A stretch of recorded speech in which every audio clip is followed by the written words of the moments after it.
حضرت امام بخاری کے پاس پچھلے دنوں میں نے درس بخاری میں یہ بات سنائی تھی، امام بخاری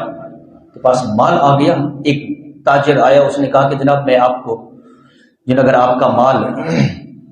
5,000 کا ہے تو میں آپ کو دگنا نفع دیتا ہوں، یعنی 10,000 دیتا ہوں یا آپ مجھے دے دیں۔ آپ نے کہا کل میں آنا بتاؤں گا آپ کو۔ چلا گیا وہ،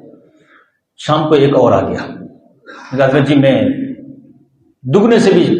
دگنا دیتا ہوں، اگر وہ 5 دے رہے تو میں آپ کو 10 دیتا ہوں، اگر وہ 10 دے رہے تو میں آپ کو 20 دیتا ہوں، مال آپ کا 10 کا ہے تو میں آپ کو 20 دیتا ہوں۔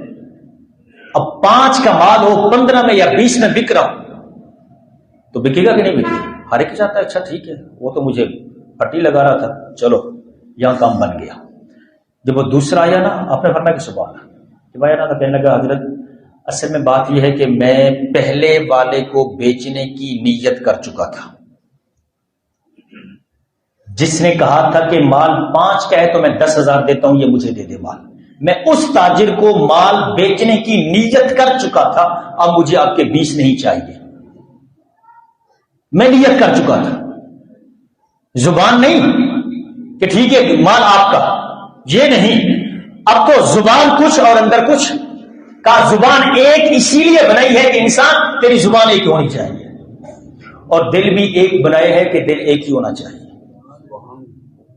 وقت کے دامن میں گنجائش نہیں ہے کہ اس کی میں تفصیل میں جاتا۔ زبان بھی ایک ہے، دل بھی ایک ہے کہ زبان بھی ایک ہونی چاہیے، دل بھی ایک ہونا چاہیے، نہ زبانیں 2 ہونی چاہیے، نہ دل 2 ہونے چاہیے۔